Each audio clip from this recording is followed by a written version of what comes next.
Hello, everyone. It's Dr. Mike, and I know for you medical exercise professionals out there, you're looking to get more referrals from doctors, therapists, and chiropractors.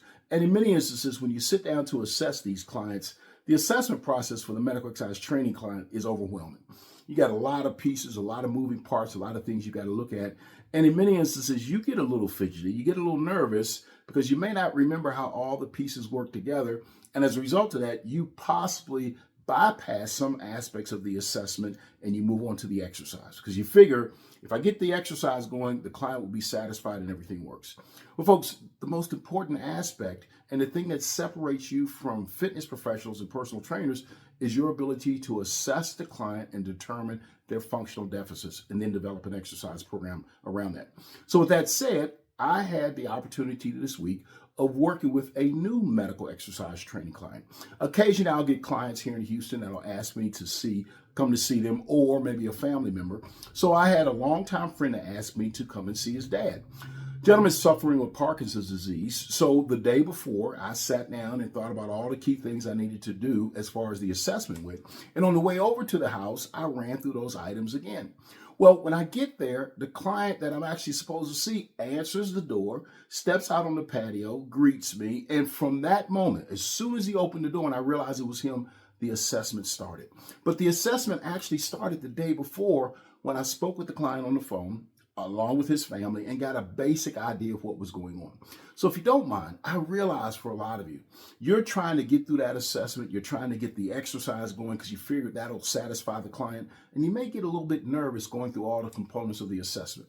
So if you don't mind, we're going to go through a 7-step medical exercise assessment process that I think might help you.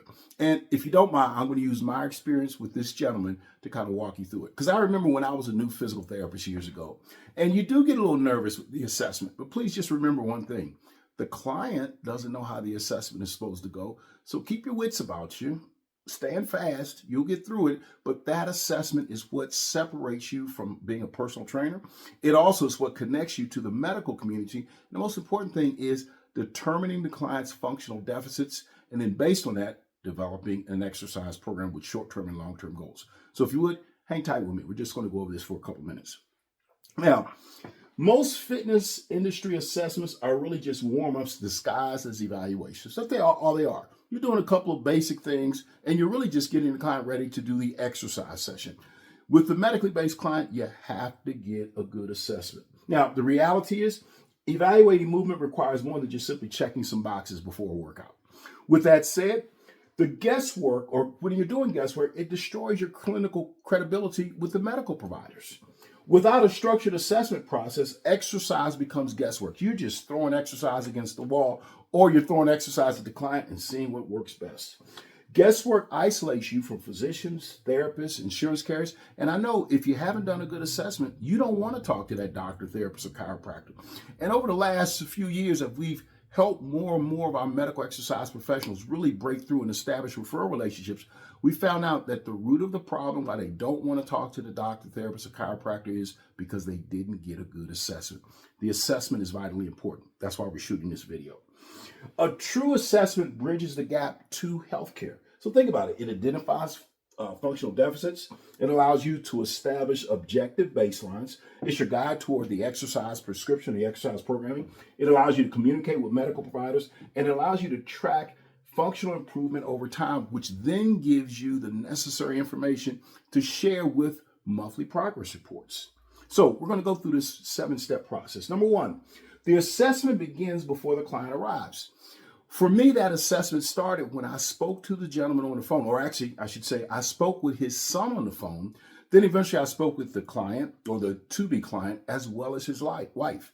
That gave me some background information. So that pre-assessment preparation included finding out the diagnosis, if there is any surgical history, which there was, medications the client is taking, any contraindicated activities that come to my mind. And then with that, remember, professionals prepare, technicians improvise.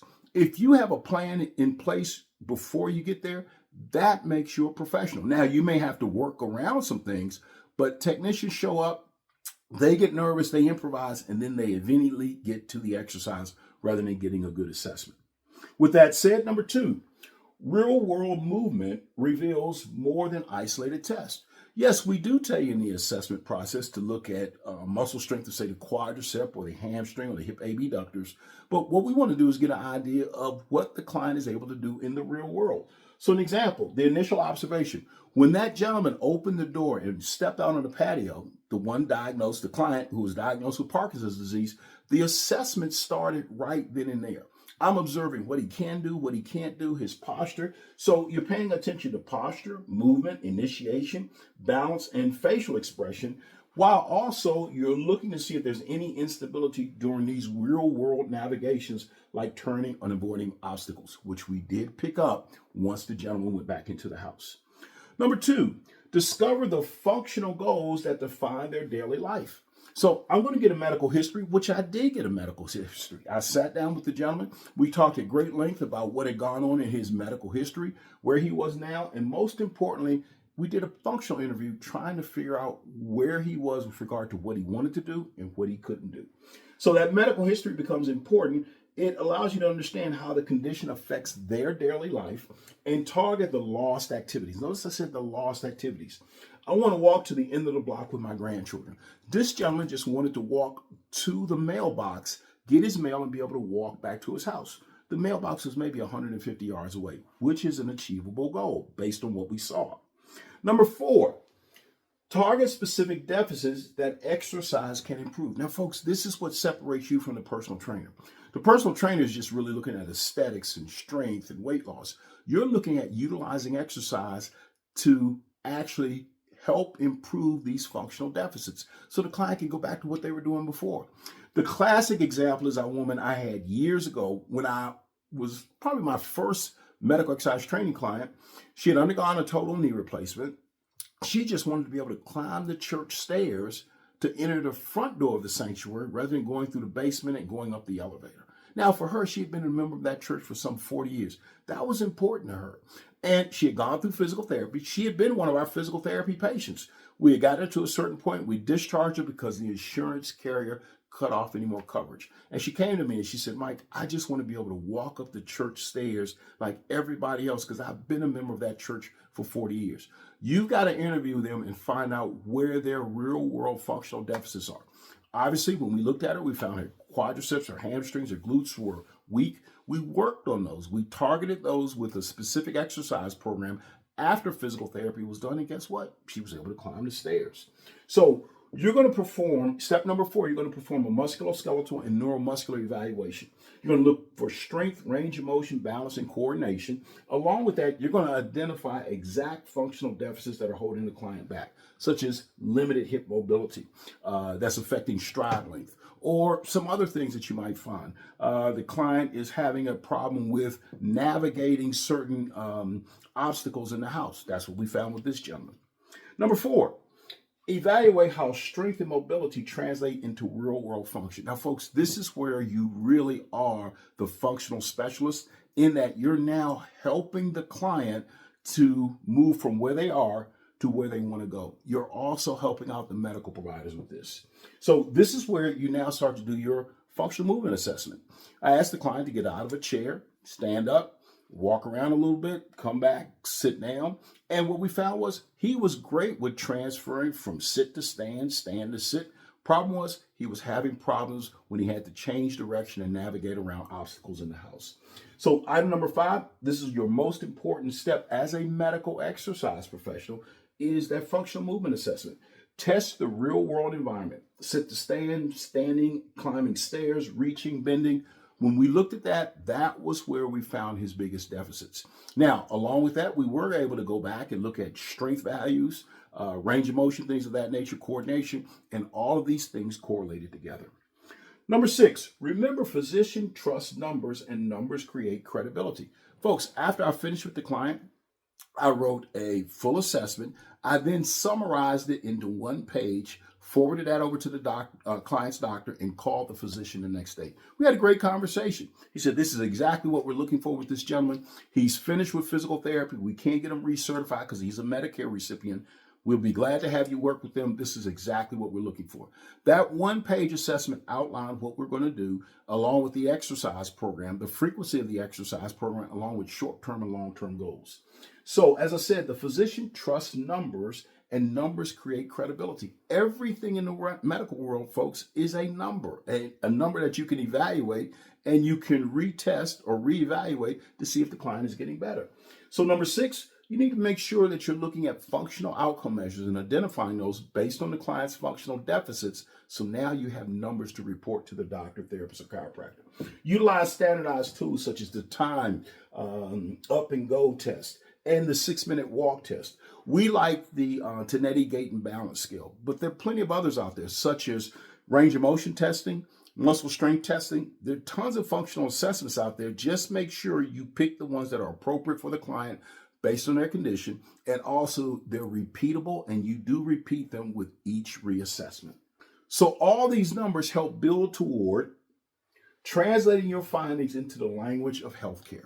This becomes important because you now, step number 7, you now have to take your assessment summary and develop a program from it. So you're going to have a program design that you'll develop, and now you're going to share it with the doctor, therapist, or chiropractor.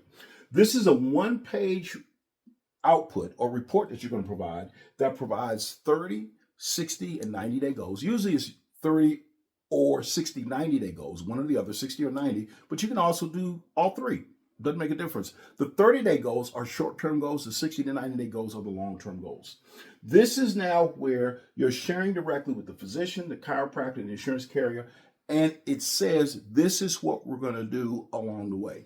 Folks, there's no sense in you seeing the client if you're just throwing exercise at them. The doctor, the therapist, the chiropractor are asking you to provide exercise to improve the client's level of function. They specifically want a program that's going to enhance this client's level of function.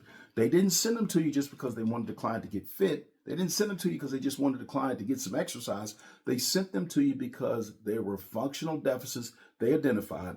They couldn't provide any more therapy treatment, and now they're sending them to you. So this item number 7 becomes important because you've got to translate this exercise program into what is going to improve for the client along the way.